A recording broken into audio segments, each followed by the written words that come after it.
Hola, ¿cómo les va a todos? Un gusto participar por segunda vez en esta charla del proceso de purpuración y donación de órganos.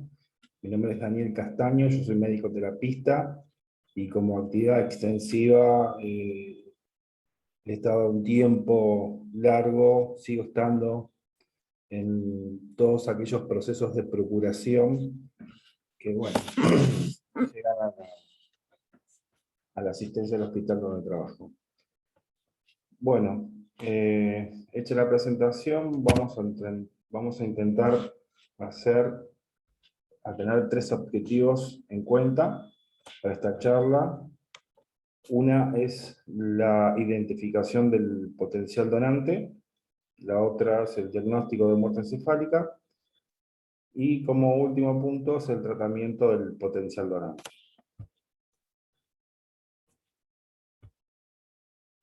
Bien. La identificación del potencial donante es una situación todavía difícil, muy dificultosa. Inclusive se han generado muchos esfuerzos por diferentes trabajos para poder identificar plenamente lo que es un potencial donante. Se generan esfuerzos enormes en países desarrollados. En nuestro país particularmente existe dentro del sistema de INJUCAI un programa que se llama Glasgow en 7, que serviría como registro, ya hace un tiempo que está esto, como registro de pacientes con una lesión neurológica que llevan a un Glasgow en 7, en donde cualquier médico de emergencias o que esté en una guardia debe notificar al INJUCAI. El daño cerebral catastrófico es uno de los conceptos globales que hace de manera general, global, tener en cuenta la lesión tanto en el cerebro como en el tronco encefálico, y como ya había dicho antes, es muy difícil poder definir que un daño cerebral pueda llegar a devenir sí o sí, o que tenga determinados criterios en una muerte encefálica. Este estudio marca esa situación en líneas generales, y una cosa que subraya mucho es esta situación de la autoprofecía cumplida. ¿Qué es la autoprofecía cumplida? Es la situación que muchas veces nosotros nos encontramos en una guardia de emergencia, de terapia, en donde vemos un paciente con una lesión cerebral enorme, y decimos, este paciente no va a sobrevivir, y después deviene a eso, de manera inconsciente, si se quiere en algún punto, el no tratamiento adecuado del paciente, y el paciente fallece evidentemente. Eso habla y subraya mucho esto de este estudio, sobre todo con respecto a la autoprofecía cumplida. Está lindo, si bien es un estudio viejo, es un estudio lindo de poder ver. Conforme a lo que estaba diciendo recién, los factores pronósticos no son más que los que ya tenemos, los que están validados, y que son de habitual práctica dentro de lo que es la atención de un paciente neurocrítico.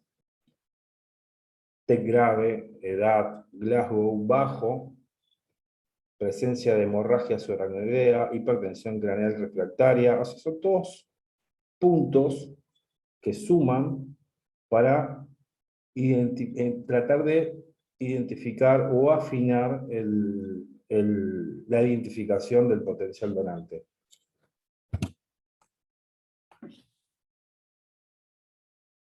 La patología vascular es una de las principales causas de la muerte encefálica, la patología vascular cerebral. Subdividida en dos grandes grupos, la hemorragia subaracnoidea y el ACV, Dentro de la ACV, el hemorrágico con mayor frecuencia en el devenir de la muerte encefálica. Bueno, cada patología en sí tiene determinados scores en donde se puede llegar a pronosticar qué tan bien o qué tan mal le va al paciente. Entonces, es bueno saber los scores de estas dos patologías en particular. Bueno, a ver, o sea que dentro de lo que es la identificación del paciente vamos a tener muy en claro que no existe un score de que si bien la patología neurovascular es la que mayor porcentaje deviene en muerte encefálica, el otro gran paso que todo médico que está a cargo de una guardia o enfrente de una guardia con un paciente con una lesión cerebral que amenace severamente la vida, ha de hacer como diagnóstico. El diagnóstico, lo que tengo que remarcar, es un diagnóstico más, dentro de lo que es la muerte encefálica, es un diagnóstico más. A nadie se le ocurre llamar a un neumonólogo para hacer un diagnóstico de una neumonía, a nadie se le ocurre llamar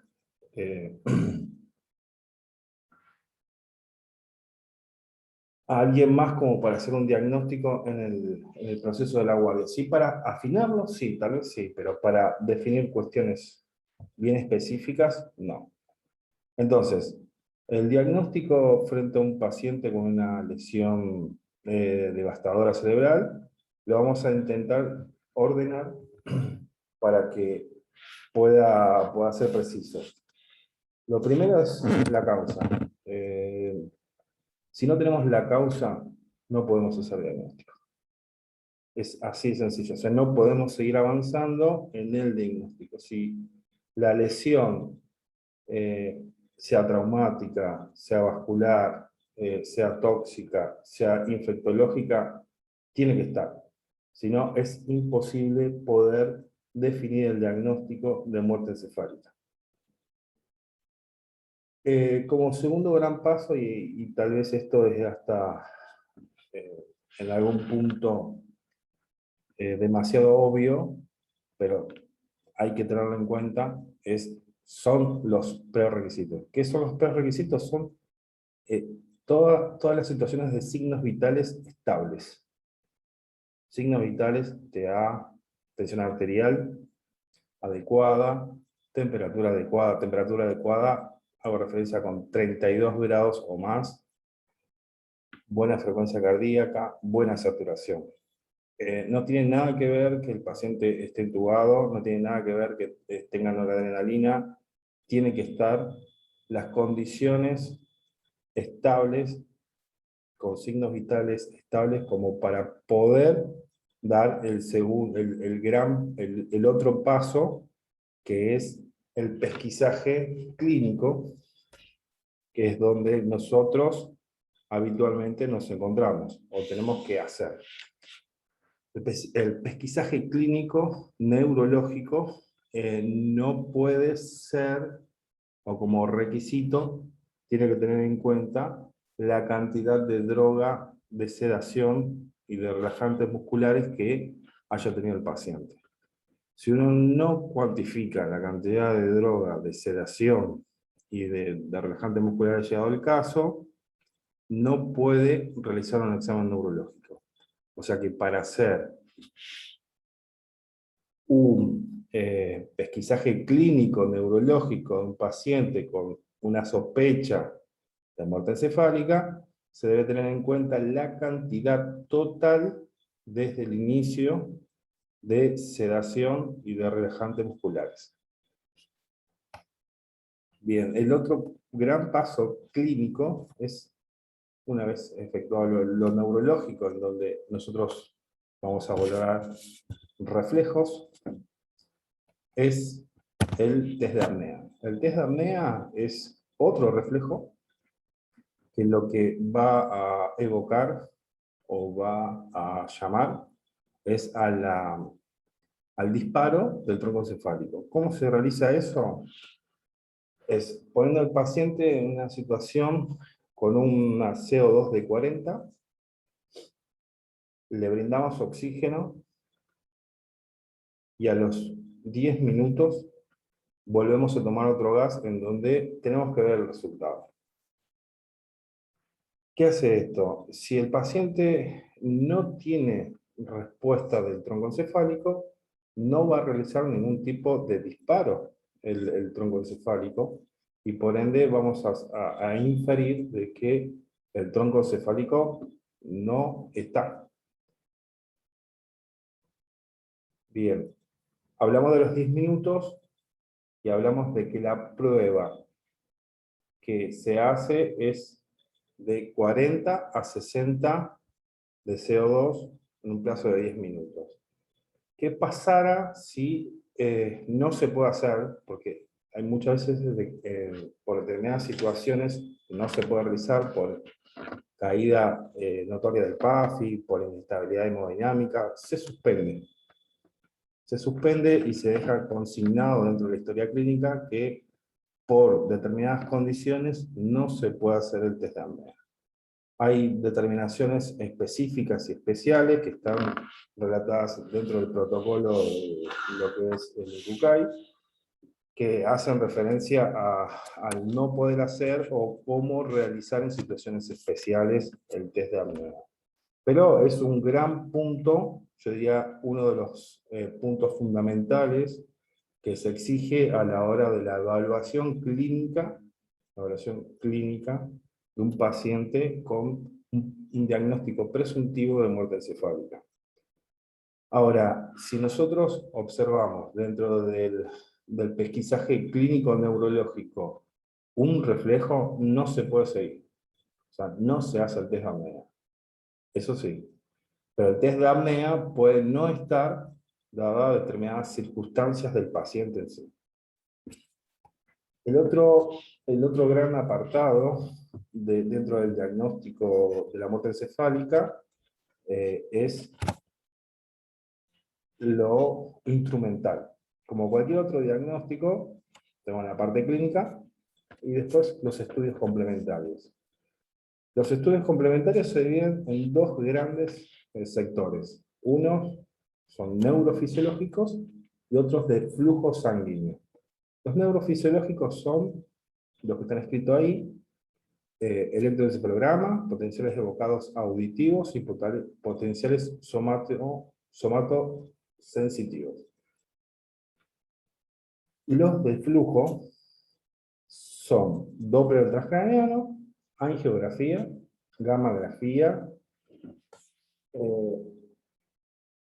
Muchos de estos estudios por imágenes están descritos, son utilizados, pero dentro de el que mayor utilidad tiene, o que habitualmente se hace, por lo menos en provincia de Buenos Aires, y que guía el diagnóstico, es el Doppler transcraniano.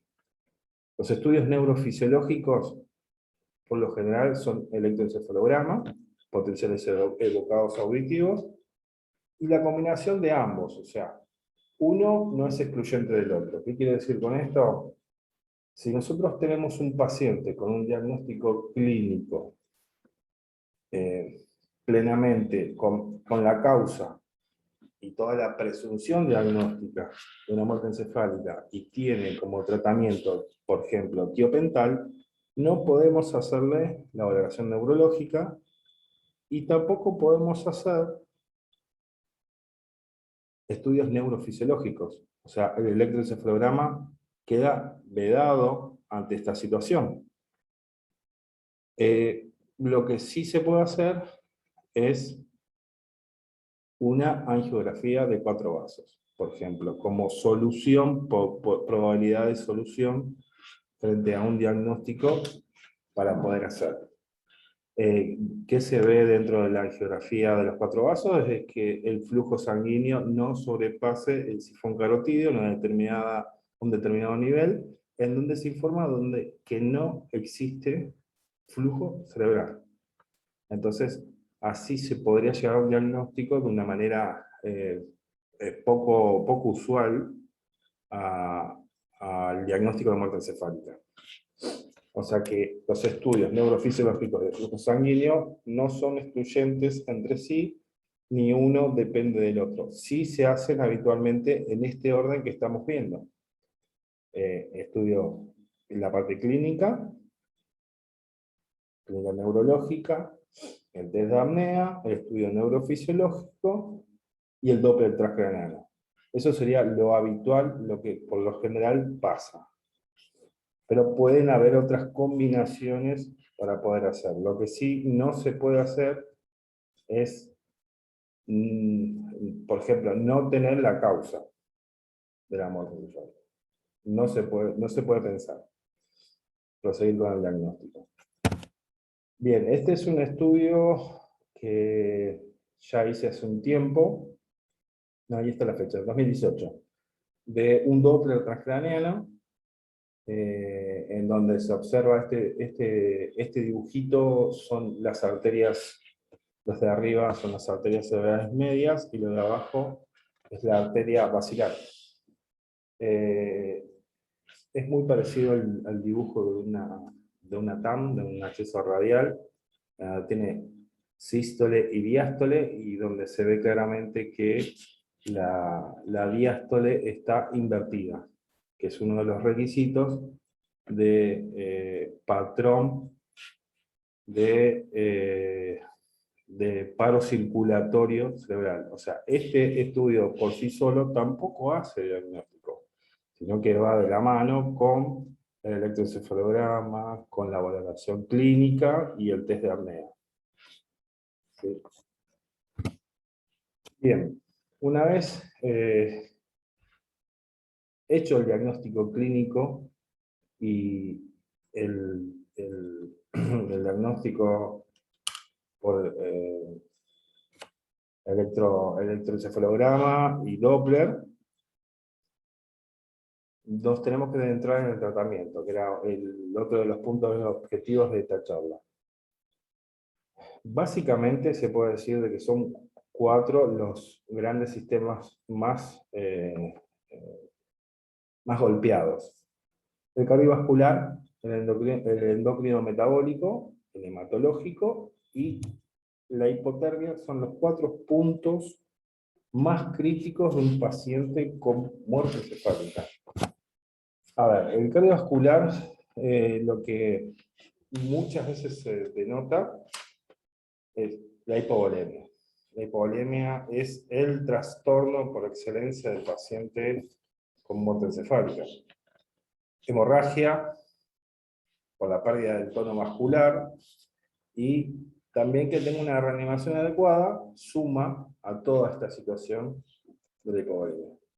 La disfunción cardíaca, el origen y la causa de la falla por falla de múltiple órgano, está dado por un reflejo denominado Cushing, que justamente hace esto, una oleada simpática que genera una depresión notable de la bomba cardiológica.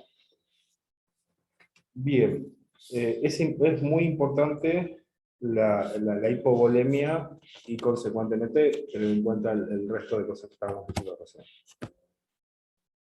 Es tan importante el tema de la hipovolemia que hay gente que pudo llegar a protocolizar esta situación.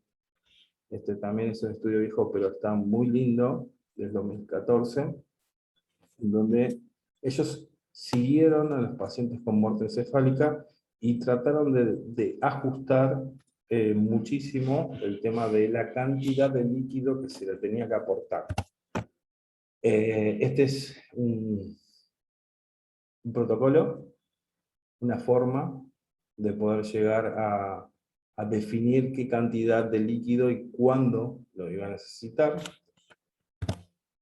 Y la conclusión sería que la hipovolemia es uno más de los problemas que pasan dentro de lo cardiovascular, y que tiene que ser muy muy seguido, muy monitorizado. Pero no solo el hecho de no poner determinada cantidad de líquidos es malo, sino que el exceso de líquidos también es un problema. ¿Cuál es el mayor inconveniente? Aparte de los problemas de extravasación de líquidos y edema de órgano y caída consecuente de PAF y edema de los intestinos, edema en el endotelio vascular, de la cantidad de líquido, el inconveniente más grosero es la hemodilución, y no solo de la hemodilución de la sangre, sino para la muestra. ¿Qué muestras? La que tenemos que tomar cuando empezamos a compatibilizar a los pacientes con un futuro receptor. Porque el hecho de que se hemodiluya mucho sin el adecuado rescate del grupo y factor, de los marcadores serológicos, que tiene el potencial donante, es la verdad que un problema serio, a tal punto de que esto está muy seguido y muy visto, porque genera dificultad para los complejos de histocompatibilidad, para llegar a pruebas de definiciones infectológicas que posteriormente puede llegar a tener el receptor. Entonces, acá se propuso por la FDA cómo poder definir de que la muestra está hemodiluida o no. La divide en dos grandes partes. Una en coloides y en otra en más cristaloides que están en horas, y la otra es de acuerdo al volumen plasmático y el peso del donante. En definitiva, es este cálculo, sea cual fuera, tanto la como por lo general, se define como alrededor de un paciente promedio que pesa unos 80 kilos, cuando se pasa los 3 litros de fluidos, ya la muestra está hemodiluida y estamos frente a un problema serio para poder compatibilizar correctamente y poder identificar correctamente todos los complejos de histocompatibilidad que servirían posteriormente para una adecuada aceptación del órgano en el receptor. Bien, también hay otro cálculo propuesto, que básicamente es lo mismo, pero está bueno que lo sepan y que lo vean, y tener en cuenta esto, de que si nosotros identificamos a un paciente con un potencial donante de muerte encefálica, lo que tenemos que hacer en primera instancia, obviamente, llevar los prerequisitos, o sea, los signos vitales, y posterior a eso, sacar sangre como para poder llegar a realizar una correcta agrupación y para que posteriormente se puedan hacer, para que no se hemodiluya la muestra, básicamente. El otro punto crítico es la parte endocrina, metabólica del paciente con muerte encefálica. Entonces, en una muerte encefálica, el eje hipotálamo-glándula está desaparecido. Entonces, tiroides y las suprarrenales son dos órganos muy importantes para toda esta cuestión hemodinámica, si se quieren, a un punto, tanto tiroides como suprarrenales, ¿no? O sea que existe un hipotiroidismo, que hay un paciente con muerte encefálica, que se ha hablado mucho, se ha estudiado mucho y se ha discutido mucho acerca de la levotiroxina endovenosa, y no se ha llegado a un buen resultado. Pero todavía está en proceso estudios como para poder seguir validando o no el tratamiento con levotiroxina. por ahora la bibliografía que existe no está avalado el uso de levotiroxina como tratamiento para mejorar la situación del eje tiroideo. En cuanto a lo que es la insuficiencia suprarrenal, se trata con un pulso de corticoide, y también este tiene un relativo aval, o sea, no es tan categórico como el eje tiroideo, pero sí mejora mucho y notablemente lo, lo- lo que tiene que ver con respecto a lo hemodinámico, inclusive con descenso de droga vasopresora, mejora mucho la frecuencia cardíaca. O sea, hay una gran mejoría por lo general en lo que respecta a mi experiencia y al tratamiento con estos pacientes. La diabetes insípida es el otro gran problema frecuente del paciente potencial donante, en donde se genera un desbalance hídrico, y eso consecuentemente con una hipernatremia grave. Pacientes en una hora orinan 6 litros, y se llevan todo el agua, generan hipovolemia, una hipernatremia dilucional, por contracción más que dilucional. Y todo este proceso, aparte de generar el problema de hipovolemia y de trastornos generados por esta situación, por este desbalance, el sodio alto es un severo problema para el hígado. Para el hígado y para el potencial receptor de este hígado. Se destruye muchísimo el hígado, es algo que hay que tener muy en cuenta a seguir en los pacientes que realicen diabetes insípida, los pacientes potenciales que realicen diabetes insípida. El tratamiento es la desmopricina, anda bárbaro eso. Y el otro trastorno metabólico también es la hipocalcemia, que consecuentemente con el resto, ¿no? La hipocalcemia viene asociado muchas veces al aporte de sangre previo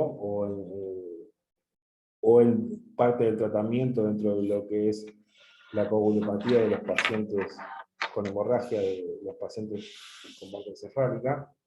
Recordar de que la sangre en sí tiene un quelante de calcio para que la sangre no coagule, y este quelante de calcio lo ponemos dentro del paciente y bueno, absorbe y quela el calcio y genera una hipocalemia, una hipocalcemia, una hipocalcemia severa, que puede generar trastornos ya a un corazón con una andanada simpática enorme, con un gran esfuerzo por seguir latiendo. Es otro punto más como para que las cosas no vayan bien. En cuanto a lo hematológico, la trombocitopenia y la hemorragia son los dos grandes puntos a tener en cuenta, y que puede haber una coagulación diseminada. La hipotermia. Acá nos vamos a detener y vamos a ver, por experiencia, puedo decir que la hipotermia es un problema serio, de que los pacientes potenciales donantes o cualquier otro paciente que está en una guardia, por lo general, se nos olvida y lo dejamos desnudo en una camilla, enfrente de un aire acondicionado, o en invierno, después de un trauma viene y se lo desnuda, obviamente para ver las heridas, para evaluar, para hacer el examen completo, y nunca se los tapa. Y pierden temperatura de manera tremenda en poco tiempo.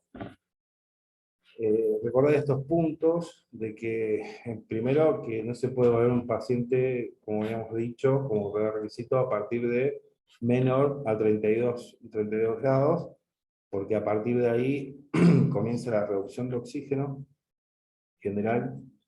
A partir de los 30 aparecen las fibrilaciones auriculares,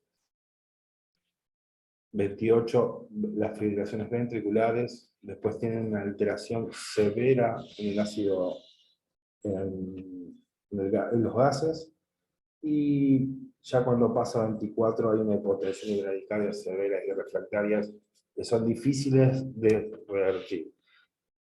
Ahora, por qué puse esto? Porque ¿se puede seguir? Sí, se puede seguir, pero después de esto, en un paciente con mal reanimado, con mucha noradrenalina, si está frío y vamos a hacer la autoprofecía cumplida, se va a morir. O sea que el punto es que pueda estar con una temperatura adecuada para poder preservar la mayor cantidad de órganos en buenas condiciones como para que se pueda seguir el proceso. Bueno, esto es algo nuevo, como todo, el COVID ha atravesado todo, sobre todo en salud y en procuración y trasplante también.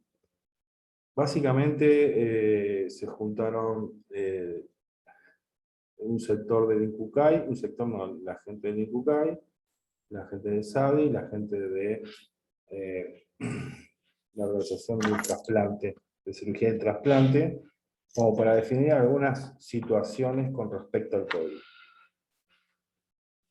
Lo que plantean son dos escenarios posibles, uno con circulación del COVID y otro sin circulación. Lo que hay que saber es que un paciente con diagnóstico de COVID nunca nunca va a ser nunca va a ser un donante de órgano. Hasta el momento se define eso. Entonces, marcan las especificaciones de cada situación. Confirmada COVID, no. Que haya estado en un área afectada en los 21 días previos, no. Expuesto o caso confirmado en los 21 días previos, no. Y si presenta una etiología, como una neumonía sin causa conocida, y si el PCR no está disponible, no se acepta. En realidad, no se acepta ningún paciente que entre dentro del proceso de procuración y trasplante si no tiene PCR.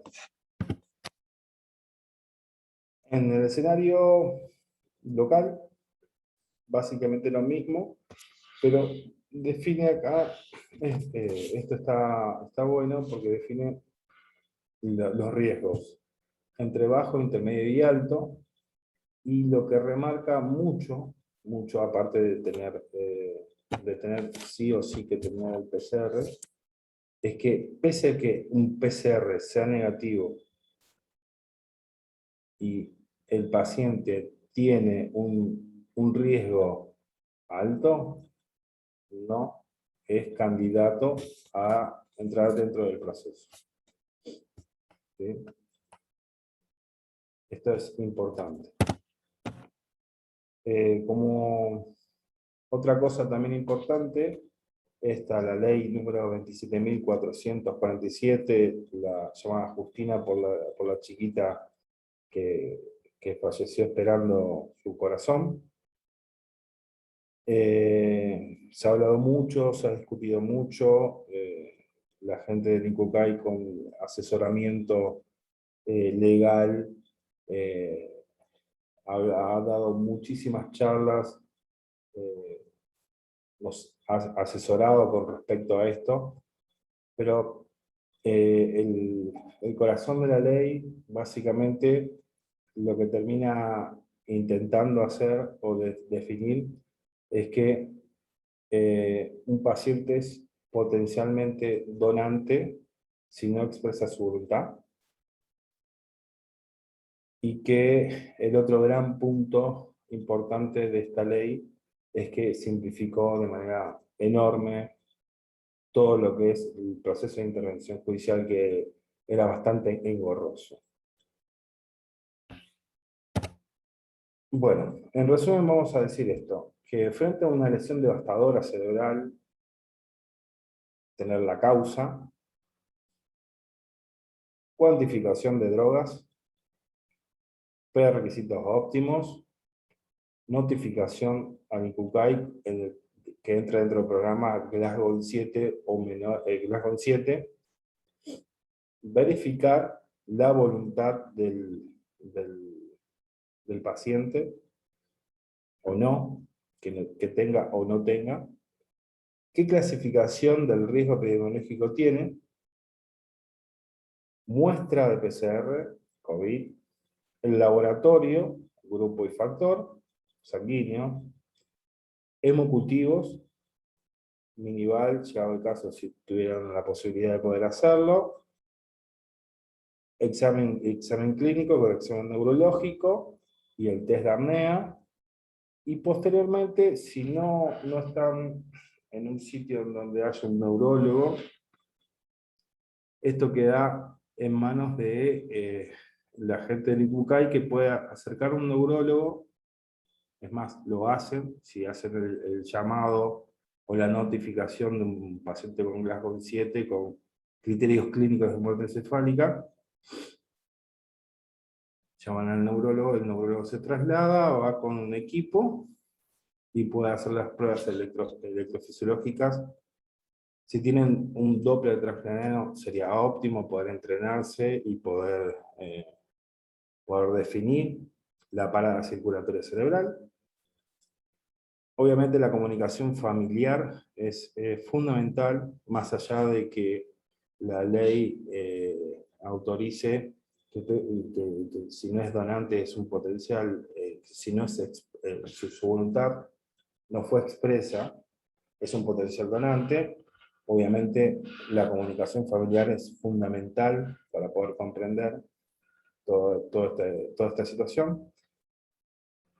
Y el llenado de grillas y signos vitales y control de balance hídrico y temperatura corporal, como ya dentro del tratamiento del potencial donante. O sea que lo que intenté hacer acá es, de manera casi ordenada, cómo sería la secuencia desde que nosotros nos enfrentamos con un paciente con una lesión grave que estamos pensando de que es devastadora, que va a llevar la vida y que puede quedar en una situación de potencial donante, hasta la comunicación familiar. Bueno, espero que les pueda servir esta pequeña charla.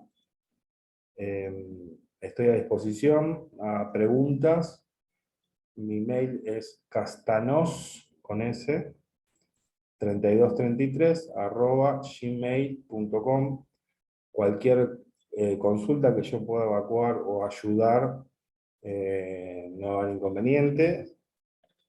Lo podemos hablar, esto es un resumen de lo que es la actividad del proceso de procuración de órganos específicamente, pero queda todavía lo de tejidos, como córneas, piel, hueso, que es una actividad que se hace en muchos hospitales y que se tiene que tener en cuenta porque hay muchos pacientes en la lista de espera. Es una situación desesperante prácticamente de- por la poca actividad en cuanto a lo que es procuración.